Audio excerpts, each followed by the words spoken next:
Good morning everybody, and this is your S&P 500 day trade setups for today. So this level of 3400 was tested last week, and if we just come to the week, you'll see tail to the upside, tail to the downside, big up, big down, big confusion. Didn't quite get to this previous high. So that is a bit of a challenge. So 3400 wasn't really tagged, and that's another reason why we have a bit of a gap down at the moment. But yeah, there's a lot of noise happening in Europe, which is driving after hours market at the moment. So you're probably only going to find some structure in the US markets later to today.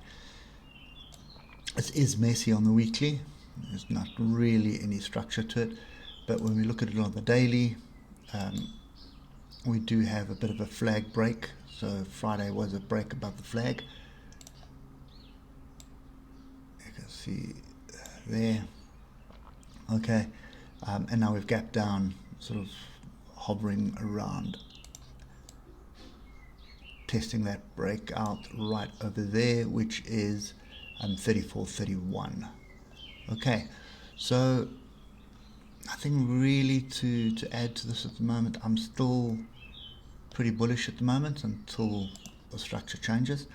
So there is my first trend line there, and you can see we've broken, we've retested it a couple of times, and now we're back below it.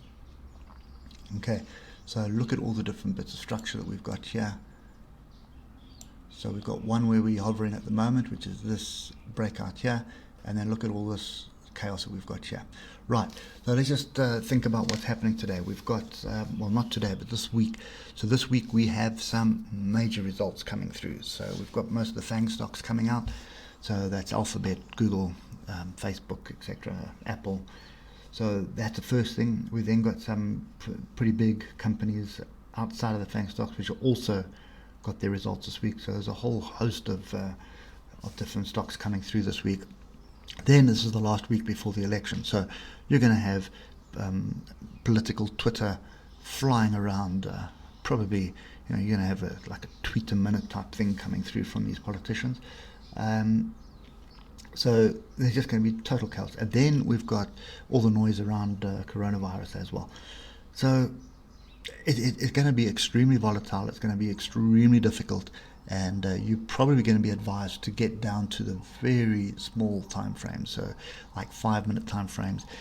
You're also, my advice to you as well is take your normal lot size, position size, and divide it by 10 if you have to, but just get smaller positions in, because you're going to be so volatile, and it gives you the opportunity to have much wider stop losses. Okay, anyway, so the way we're going to trade this is on the lower time frames. If you're new to the channel, don't forget to subscribe and smack that little bell.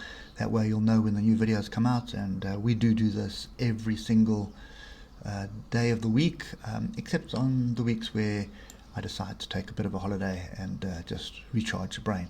So anyway, let's just get down to what we need to do. Looking at the hour, so look at this sideways structure here, and we're down back into the sideways structure. Now, what I would be looking for is a decent break above 34.66.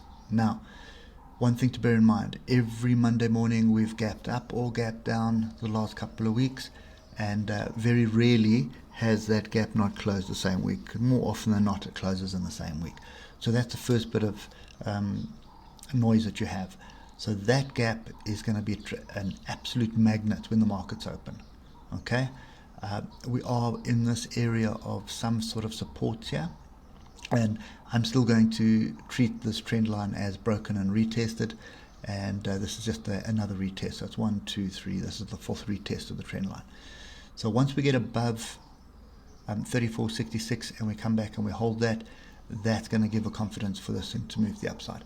Now, just coming back to let's just do this on the 4-hour. No, let's do it on the 8-hour. Okay, so if you look at the 8-hour, lots of tails, lots of barbed wire. Okay, but the setup here, it does look like a double bottom. It does look like a flag break that has happened and sort of bouncing around.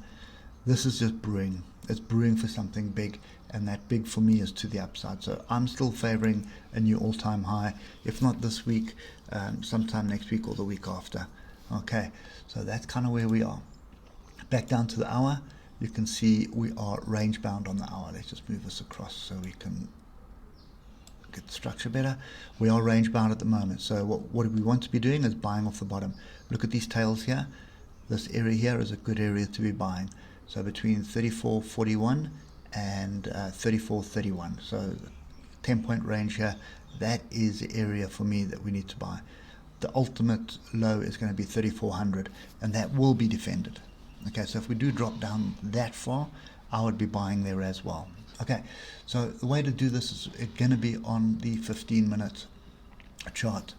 Okay, and yeah, Friday was a chaotic day. Look at this, above the moving average, below the moving average, above, below the moving average. So, and I think that's going to continue. So what you're going to be doing is kind of trying very hard to ignore your moving averages, ignore diagonal trend lines, focus on horizontal trend lines. Look at this. We are finding support here. So a break above this fractal at the moment. Okay, and I need a 50-minute close above that. If I can just get the high, 34.43.8. So a break above 3444, get a 50-minute close above that. That would give me the opportunity for the long, and I'm looking for the gap close. Okay, so if we do it that way, let's say we get in above there, that is a 88-point risk for 157-point gain. Okay, so that's the first trade that we see.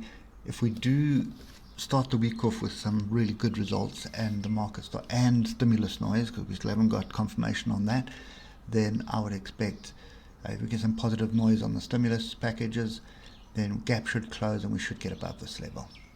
Okay, no stimulus, and we just got results, expect a spike up and then back to going sideways as we are. So there's a lot of noise to be paying attention to at the moment. And if I just drop down to a 5-minute and just review Friday here, look here, inside bar off a level. Okay, could have taken that trade with a stop just not right on the tail, just a little bit further below the tail. Then you got your second signal there. That would have given you confirmation. You immediately then could have brought your stop up to entry, and then look at each of these inside tails for an opportunity to take profit. Okay, so just looking at that, you've got a 70-point stop loss for, it doesn't really matter if you got it into there, for 160-point gain. Okay, so that's what you're looking for at the moment. 5 minutes going nowhere, or nowhere to down at the moment, but this kind of volatility at the open is what you're waiting for. Now that was actually just before the close. You did get a pin bar here, another pin bar, then this engulfing bar.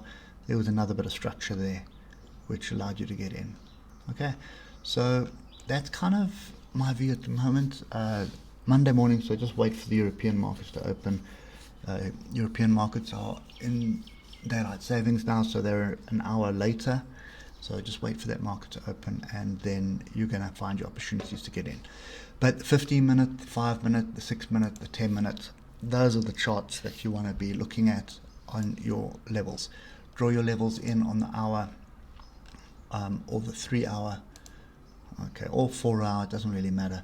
But draw your levels in and understand that you are in a range at the moment, and it's big up, big down, big confusion. So just, you need to understand that. You can see this chaos here. This is chaos. Until we clear it to the downside or the upside, it's going to stay like that. And 3400 will be defended. It is a weekly swing high which wasn't defended last week. So if we do drop down below that, it will be defended. Okay. Anyway, guys, that's my view at the moment. Be cautious, be safe, keep those stops really tight, and pay attention to your levels. Get down to the lower time frames, watch price action, and once you see price action, remember inside bars, pin bars, engulfing bars. There's an engulfing bar. Didn't really work out the downside, but they really do to the downside. But you can see anything off structure, pin bar off structure, inside bar, there's an engulfing bar, there's an engulfing bar. Those are the ones that you're looking for. Okay, Anyway, guys, enough waffle from me. Hope it helps, and we'll catch up with you tomorrow. Cheers for now.